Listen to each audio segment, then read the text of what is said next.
बहुत ध्यान से सुनना।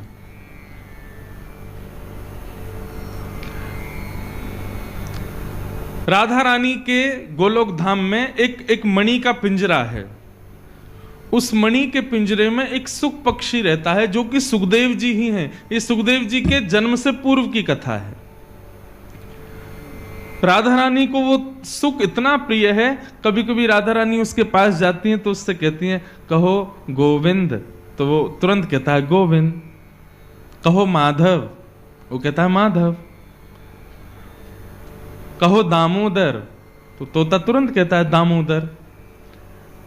अब श्री किशोरी जी को इतना सुख मिलता है कि उन्होंने अपने जो सुख पक्षी है उसको इतने ठाकुर जी के नाम रटा दिए कि अब जब जब किशोरी जी उसके सन्मुख जाती हैं तो गोविंद, दामोदर, माधव, इस प्रकार कह के करके वो कीर्तन करता है और किशोरी जी को उससे बड़ा प्रेम हो गया।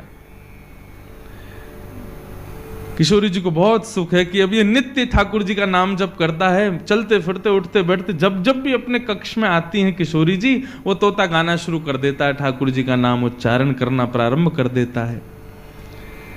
एक दिन स्वयं श्री राधा रमन लाल जी जब गोलोक धाम पहुंचे और किशोरी जी के अंतःपुर में उन्होंने प्रवेश किया, ललिता, विशाखा आदि समस्त सखियों ने ठाकुर जी को प्रणाम किया, लेकिन उस सुख पक्षी ने प्रणाम नहीं किया।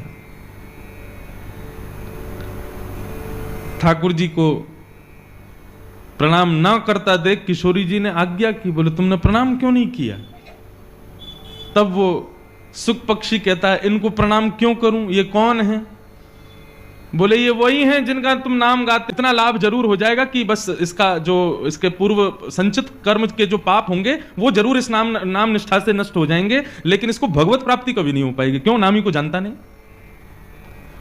और जाने बिन ना होए परितीति, बिन परितीति होत नहीं प्रीति। जाने बिन ना होए परितीति, बिन परितीत होत नहीं प्रीति। और जब तक प्रीति नहीं होगी तब तक श्याम सुंदर मिलेंगे नहीं। तब किशोरी जी ने उस सुख पक्षी को आज्ञा की कि हे सुख, तुम पृथ्वी पर जाओ और जिनका तुम नाम गाते हो ना, इनकी कथा सुन करके आओ, इनकी कथा में रम करके आओ, तब मेरी प्राप्ति होगी, नहीं तो लौट करके मेरे पास आना मत। श्री शुक मूर्छित भय माश शठ, 6 महीने के लिए मूर्छित हो गए शुकाचार्य जी। किशोरी जी से वियोग जब हुआ तब पुनः किशोरी जी की प्राप्ति के लिए शुकाचार्य जी ने पृथ्वी पर आकर के पहले महादेव से अमर कथा को श्रवण किया और फिर वेदव्यास जी के यहां पुत्र रूप में जन्म लेकर के संपूर्ण भागवत को अपने हृदय में धारण किया और परीक्षित को सुना करके, कहीं भी ग्रंथों में वर्णन नहीं है कि सुखदेव जी कहां गए, कथा सुनाते पूरी करते सीधे श्री शुकाचार्य जी किशोरी जी की शरण में चले गए। तब किशोरी जी ने उनको स्वीकार किया कि हाँ, अब तुम कथा में रम करके आ गए हो, अब तुम उनके स्वभाव से, उनके भाव से, उनकी प्रत्येक क्रिया से अब तुम परिचित हो गए हो, अब तुम मेरे पास रहने योग्य हो। ये बात मैं क्यों बता रहा हूं? हापुड़ में किशोरी जी के उपासक बहुत हैं, लेकिन किशोरी जी किसको स्वीकार करती हैं? जो ठाकुर जी की कथा में रमा हो, ओतप्रोत हो, लता पता हो। आप किशोरी जी का नाम गुणगान खूब करो, लेकिन जिस नाम को आपने गाया उस नामी के यदि उस स्वभाव से आप परिचित नहीं हो तो किशोरी जी को वो नाम प्रिय नहीं लगेगा। आपके मुख से नाम गान में सुख ही उनको तभी आएगा जब कथा में रम। मैं कोई अपनी कथा, मैं तो आज जा रहा हूं कथा करके, लेकिन आप लोगों से निवेदन करके जा रहा हूं, कथा साधारण नहीं है बंधुओं। चारों युगों में जिनका प्रताप है, ऐसे श्री हनुमान जी महाराज को जब रघुनाथ जी जा रहे थे तो कह के गए तुम पृथ्वी पर ही रहो, हम सब जा रहे हैं गोलोक धाम, लेकिन तुम यहीं रहो। हनुमान जी बोले मैं नहीं रह पाऊंगा पृथ्वी पर। तब राम जी बोले अच्छा एक काम करें, तुमको हम एक वरदान देके जाते हैं। बोले क्या? बोले यत्र यत्र रघुनाथ कीर्तनम तत्र तत्र कृतमस्तकांजलिम बाष्पवारी परिपूर्ण लोचनम मारुतिम नमत राक्षसांतकम। जहां जहां मेरी कथा होगी तुम मुझसे प्रार्थना करोगे तो उस कथा में तुमको थोड़े क्षण के लिए जाने की मैं आज्ञा दे दूंगा, तुमको कथा यहां प्राप्त होगी पृथ्वी पर। तब हनुमान जी बोले फिर तो मुझे गोलोक धाम नहीं जाना, तब तो मैं यहीं रहूंगा ताकि मुझे कथा मिलती रहे। ऐसे श्री हनुमंत लाल कथा के रसिक हैं, इसलिए रघुनाथ जी के प्रिय हैं। ठीक वैसे ही हम ब्रजवासी हों चाहे ब्रजरज उपासी हों, लेकिन कथा में यदि हमारी रति नहीं है, कथा में यदि हमारी प्रीति नहीं है, ठाकुर जी स्वीकार नहीं करेंगे। और ठाकुर जी कर भी लेंगे, किशोरी जी नहीं करेंगी। हमारे माई श्यामा जू को राज, हमारे माई श्यामा जो को राज। ये गा उठोगे आप, जब कथा में रम जाओगे ना, कथा रोम रोम में प्रकट हो जाएगी। कथा सुनने में रति, सत्संग सुनने में, ठाकुर जी की मधुर चर्चा सुनने में जब रस आने लगेगा ना, तब इस पद को गाने का अधिकार प्राप्त होगा। तब समझना कि हाँ, अब किशोरी जी ने अपना वरदहस्त रखा है। नाम में निष्ठा है, धाम में निष्ठा है, प्रसाद में निष्ठा है, लेकिन कथा में निष्ठा नहीं है, तो आप इस पद के गाने के अधिकारी नहीं हो, क्योंकि आप पे ठाकुर जी की कृपा होगी, किशोरी जी की नहीं है। किशोरी जी की कृपा तो तब होती है जब ठाकुर जी की चर्चा सुनने में नेत्र सजल हो जाएं। वाष्पवारी परिपूर्ण लोचनम, इसका अर्थ क्या है? हनुमंत लाल जब कथा में आते हैं ना, तो उनके नेत्र आंसुओं से भरे रहते हैं। मारुतिम नमत राक्षसांतकम। कथा में रति होना किशोरी जी की कृपा का पूर्ण फल है। एक बाबा थे हमारे मथुरा में, नाम में बड़ी निष्ठा थी उनकी, नाम में और कथा में, दो चीजों में निष्ठा थी। इसके अतिरिक्त और कोई, उनसे कोई कहता बाबा बिहारी जी चलो, बोले तुम जाओ। क्यों बाबा आप क्यों नहीं जाओगे? बोले मेरे कमरा में बैठे हैं, चित्रपट के रूप में ठाकुर जी बैठे हैं, ये बिहारी जी से कम है, मैं इनको ही प्रणाम कर लूं, और बाकी मेरी निष्ठा तो नाम में है, मैं अपने अंतर हृदय में ठाकुर जी को प्रकट करके उनको खूब सेवा कर लूं, बाकी समय मिले तो कथा सुन लूं, बस मैं इतना ही कर सकूं, या से अतिरिक्त मेरी सेवा है ना पा रही। लेकिन कभी कभी आपकी कथा की रति से ठाकुर जी प्रसन्न होकर के अन्य निष्ठाएं ठाकुर जी प्रकट करवाते हैं। जैसे दर्शन में बहुत निष्ठा है आपकी, कि बिहारी जी का दर्शन, राधा रमन जी का दर्शन, राधा वल्लभ जी का दर्शन, लेकिन ठाकुर जी के नाम जप में उतनी निष्ठा नहीं है। कई लोग होते हैं, वो कहते हैं महाराज जी हम माला जपने जैसी बैठते हैं तो नींद आने लगती है, ठाकुर जी का नाम जप जैसी करने बैठते हैं मन विचलित होता है, भागता है इधर उधर। कभी कभी निष्ठाएं ठाकुर जी प्रकट करते हैं आपकी प्रथम निष्ठा से प्रसन्न होकर के। तो ऐसे हमारे मथुरा के एक महात्मा थे, उनकी नाम में बड़ी निष्ठा थी, कथा में निष्ठा थी, लेकिन ठाकुर जी के दर्शन में इतनी निष्ठा नहीं थी, सेवा में इतनी निष्ठा नहीं थी। नाम जप करते थे और 24 घंटे में से कम 20 घंटे नाम जप करते थे। भिक्षा मांगने के लिए जाते थे ब्रजवासियों के घर, और जो मधुकरी प्राप्त होती थी उसी को पाकर के अपना निर्वहन करते थे। एक मैया के यहां वो जाते थे। माताएं बहुत शांति का परिचय दें, जो पीछे आ रही हैं या बैठ रही, बिल्कुल शांति से विराजो, बस 2-3 घंटा की परेशानी हो रहा है, सहन कर लो, फिर तो जैसी आराम। तो वो महात्मा मधुकरी पाते थे। अच्छा, वृंदावन की ध्यान निष्ठा का एक रूप बताऊं? आप लोग सब वृंदावन उपासी हो, वृंदावन जाते हो। अन्य स्थानों में ध्यान के लिए बहुत कुछ करना पड़ता है, आसन लगाओ, शुद्धता का ध्यान रखो, एकांत में बैठो, तब चित्त बंद करोगे, नेत्र बंद करके चित्त में स्मरण करोगे, तब ठाकुर जी प्रकट होंगे। लेकिन वृंदावन में यदि ठाकुर जी का ध्यान करना है तो एक ही काम करना, किसी ब्रजवासी के यहां जाकर के अंजलि फैला करके थोड़ी सी मधुकरी मांग लेना, और उस मधुकरी को, शीत प्रसादी को पा करके श्री यमुना जल को माथे से लगा करके ब्रजरज को अपने द्वादश अंग में लेप करके श्री यमुना जी के तट पर ही नेत्र बंद करके बैठ जाना, तत्क्षण श्यामा श्याम हृदय में प्रकट हो जाएंगे। हमारे श्रीधाम वृंदावन में ध्यान की विधि प्रारंभ होती है ब्रजवासियों के यहाँ की शीत प्रसादी पाने से। अरे जिन ब्रजवासी के यहाँ पर ब्रह्म परमात्मा भी मांग तो डोले, बिन बुलाए घुस जाए घर में, चोरी करके खा जाए, जिन ब्रजवासी के यहाँ थे उन ब्रजवासी के यहाँ जाकर के अंजलि फैला करके मांग भी लोगे ना, तो आपके अंदर का अहम नष्ट होगा, और अहम नष्ट होते ही श्यामा श्याम प्रकट हो जाएंगे। आज तक खूब भारतीय ब्रजवासी और बड़े बड़े रेस्टोरेंटों पर भोजन किया, अब की बार मेरे कहे से, नहीं तो मेरे घर ही आ जाइयो। हाँ, मैं भले ही ना भी मिलूं तो घर पे आके बस हमारी माता जी या जो भी मिले उनसे ही कह दियो, बोले महाराज जी कथा में कह के गए, यूं नहीं थाली लगा के मांगो, थाली लगा के ले आओ, भीतर से 5-6 रोटी और सब्जी नहीं, अंजलि फैलाओ, जितनो या में आ जाए उतनो दो। आज भी हमारे ब्रज के संत कैसे प्रसाद पाते हैं? बोले रोटी भी पूरी मत दियो, आधी दियो, वही पन एक चावल, वही पन एक सब्जी, वही पन एक दही, वही पन एक मक्खन, नेक बूरो, और वही को सबको पा करके मधुकरी पाके नेत्र बंद करके, हाथ मुंह धो के नेत्र बंद करके, जैसे ही महात्मा बैठे उनको ध्यान समाधि लग जाए महाराज। ब्रजवासी के घर के प्रसाद को पा करके ऐसी ब्रज निष्ठा, ऐसी दर्शन निष्ठा और ध्यान निष्ठा प्रकट है जाए वृंदावन में। तो वे महात्मा नाम जपी थे, लेकिन कभी कभी ब्रजवासियों के यहां जाकर के अंजलि फैला करके मांगते थे, और जो प्राप्त होता था उसको पाकर के पूरा हाथ धो करके फिर नाम जप करने लगते थे। एक मैया के यहां वो जाते थे, उन मैया के यहां पर मदन मोहन लाल जी विराज रहे थे। तो बाबा जब आते थे तो बंधुओं, एक पद है श्री रैदास जी का, उसमें भाव है, सो ही सुहागन प्रिय जाहि रीझें। ठाकुर जी कब किससे रीझ जाएं कुछ पता नहीं है।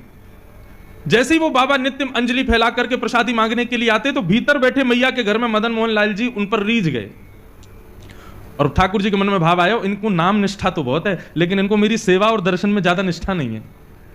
लेकिन नाम निष्ठा इतनी सुंदर है कि उससे ठाकुर जी प्रसन्न होकर के अब उनको अपने दर्शन की सेवा, दर्शन की निष्ठा उनके हृदय में प्रकट करना चाहते हैं। तो ठाकुर जी ने क्या किया, वो मैया रात्रि में जैसे ही ठाकुर जी को शयन करा करके सोई तो ठाकुर जी स्वप्न में प्रकट हो गए और मैया से बोले, मैया तेरे यहां वो जो बाबा आवे ना मधुकरी मांगवे, बोले हाँ, कल को जब वो भिक्षा मांगवे आवे ना तो तू मोए जाके दे दियो बाकी गोद में। मैया तो रोने लगी, बोले क्यों, मेरी सेवा में कोई कमी जो आप बाबा के पास जाना चाहो? बोले ना मैया, आपकी सेवा से मैं बड़ा प्रसन्न हूं, लेकिन अब आप थोड़े दिन की और रह गई हो, कछु दिना में आप चली जाओगी, फिर मेरी सेवा कौन करेगा? या हमारे मैं तो अपनी व्यवस्था कर रहा हूं, वह बाबा को जाके मुंह को कल दे दी हूं, अब मैं वही के पास रहूंगा।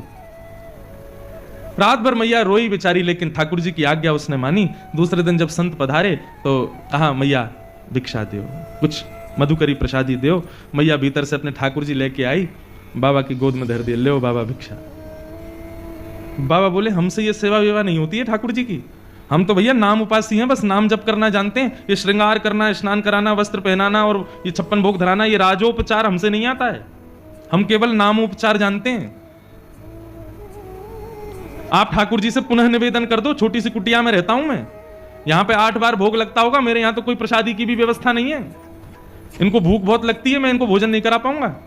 श्रीनाथ जी में 8 बार भोग आता है, जिसमें से 3 बार का भोग आप सुनकर के आश्चर्य करोगे, उसका नाम है श्रम भोग। क्या नाम है? श्रम भोग का तात्पर्य क्या है? ठाकुर जी को उठते ही पहले लड्डू और दूध का भोग लगता है श्रीनाथ जी को, या माखन मिश्री का भोग लगेगा। लड्डू तो विशेष है, लड्डू दूध माखन मिश्री सब तो आएगा ही उठते ही। यहां तक कि ऐसा वर्णन है कि श्री नंदलाल पौड़े भय रहे में उठे ही ना है, यशोदा मैया कभी पाम दबावे कभी हाथ दबावे, ठाकुर जी उठे ही ना, चदरिया ओढ़ ले, मुंह मत उठाओ। तब मैया क्या करे, पात्र में दूध लेके आवे और लाला के सिरहाने पे हाथ रख के, लाला सोते भय लाला को उठा के ही मोहते दूध छुपा दे, तब दूध पीते पीते पीते पीते तब ठाकुर जी के नेत्र खुले, तब मैया उनकी आरती करे। ये है मंगला। आज भी श्रीनाथ जी में ठाकुर जी के शयन में ही दूध आ जाता है सुबह सुबह, और जो वहां मुखिया जी हैं वो दूध भोग को उठा के ठाकुर जी के अधर से छुपाएंगे, तब दीप प्रज्वलन वगैरह होंगे कि मतलब अब ठाकुर जी उठ गए, मतलब नींद में ही दूध पी में तब आंख खुले ठाकुर जी की।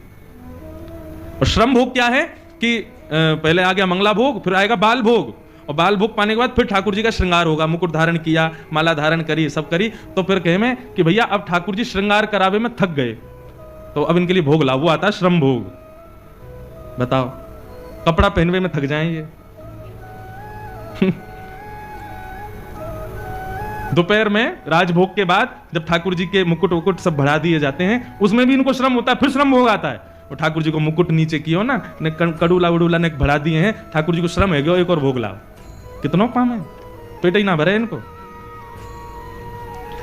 तो बाबा बोलो, मैया ठाकुर जी से निवेदन कर दियो, मेरे यहां कोई व्यवस्था ना है, तुम तो बहुत बढ़िया सेवा कर रही हो, 8 बार भोग लगाओ, मैं तो खुद एक बार पाऊं, कहां से खवाऊंगा, तुम्हारे लाला है।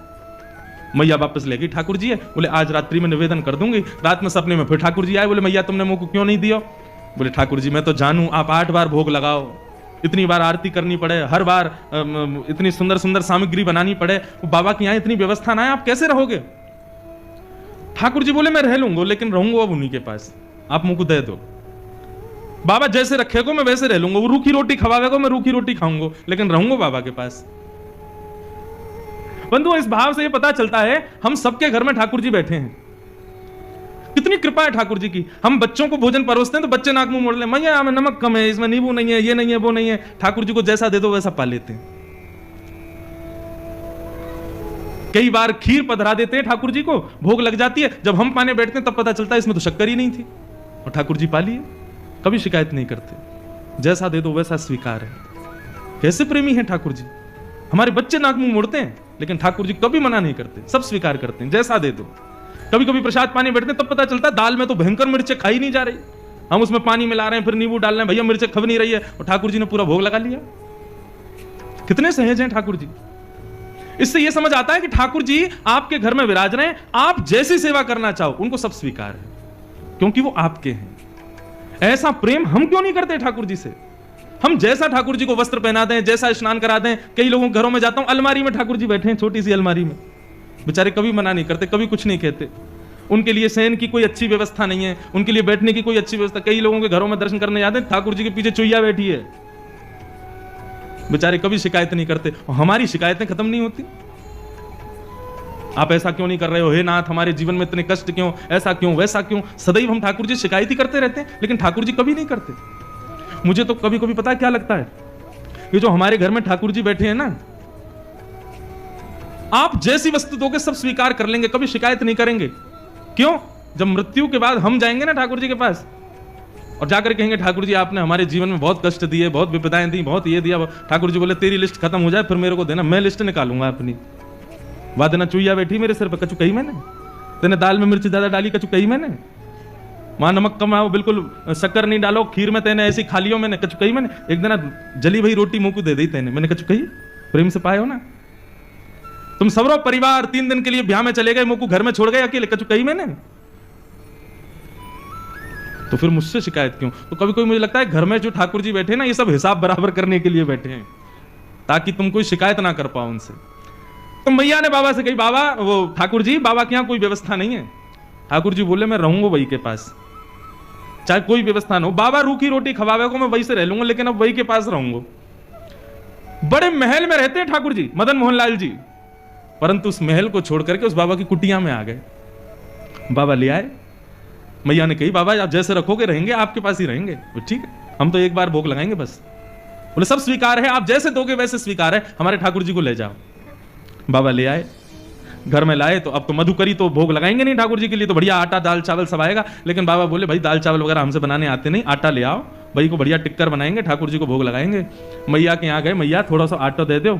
आटो लाए, आटे में यमुना जल मिलायो, मार के बढ़िया एक टिक्कर बना के कंडा पे सेक करके और ठाकुर जी के सामने पत्तल में पधरा दिए। बोले लाल जी 56 भोग खूब पाए, अब ये रूखी रोटी पाओ, बड़ी जिद करके आए हो, बड़े लड़ झगड़ के आए हो, अब रहो ऐसे ही। ठाकुर जी के सामने टिक्कर रख के और बाबा अपने नाम जप में चले गए। नाम जप करते रहे, 2-3 दिन तक ठाकुर जी टिक्कर पाते रहे। चौथे दिन जैसे ही नाम जप में बाबा बैठे तो अंत हृदय में ठाकुर जी प्रकट है गए। जैसे ही ठाकुर जी प्रकट हुए, बाबा बोलो ठाकुर जी प्रणाम, आप सुख से विराज रहे हो, कोई कमी तो नहीं है सेवा में? अरे ना बाबा, मुझको बड़ा बढ़िया लग रहा है, तुम्हारी कुटिया में खूब आनंद आ रहा है, सब कछु बढ़िया है, सब आनंद है, बस एक निवेदन करना चाहूं आप पे। बाबा बोले आज्ञा करो। बोले बाबा तुम जो टिक्कर बनाए करो ना, रूखे आटे में तुम यमुना जल मिला करके मार के मुंह को खवाए दो, अब वहां में स्वाद तो कछु रहना है, 3-4 दिन तो मैं पा रहा हूं, लेकिन अब मुंह को यूं लग रही है कि कल ते नेक वहां में तुम राम रस मिला दे करो, नमक मिला दे करो आटे में, तो नेक खावे में नेक स्वाद आ जाएगा। बाकी सब आनंद है, कोई दिक्कत नहीं। बाबा बोलो ठीक है भैया, आपको बढ़िया टिक्कर पवाएंगे, कल से राम रस लगा देंगे। तो मैया के पास गए, मैया आज आटो दियो, आटे के संग में राम रस और दियो। मैया बोली है गए चटपने चालू, चलो आगे आगे देखियो कहा होएगा। अब तो दूसरे दिन आटे में नमक वमक मिला के बढ़िया टिक्कर बना के ठाकुर जी को पवाया। 2-4 दिन ठाकुर जी वैसे ही पाए। चौथे दिन ठाकुर जी फिर प्रकट है गए। बाबा बोले ठाकुर जी सब आनंद, कोई कमी तो नहीं सेवा में? ना बाबा सब आनंद है रहो, खूब चकाचक पा रहे हैं हम तो। बस बाबा ने एक बात कह रहो। बोले कहा तुमको मेरी आवाज ने कर्कश लग रही है? बाबा बोले हाँ ने लग तो रही है कमजोर सी। बोले बाबा वो रूखी रोटी खा खा के मेरा गलो जो है का वहां में रोटी इर्ज गई है। अरे सरकार आपको कष्ट है गए, इर्ज गई समझ गए, इर्ज गई मतलब फंस गई है। तो बाबा बोले आज्ञा करो। बोले मैं तो बस यूं कह रहा हूं कि कल ते ने घी चुपड़ दोगे वहां में रोटी में, तो नेक वो नेक आसानी तो भीतर चली जाए करेगी। बाबा बोले मतलब अब कल से आटा नमक और घी भी लाना है। अरे बाबा ने बस घी लिए हो, जहाँ में हम घी के बिना मक्खन के बिना तुम कभी ना रहे, आप सब पता है।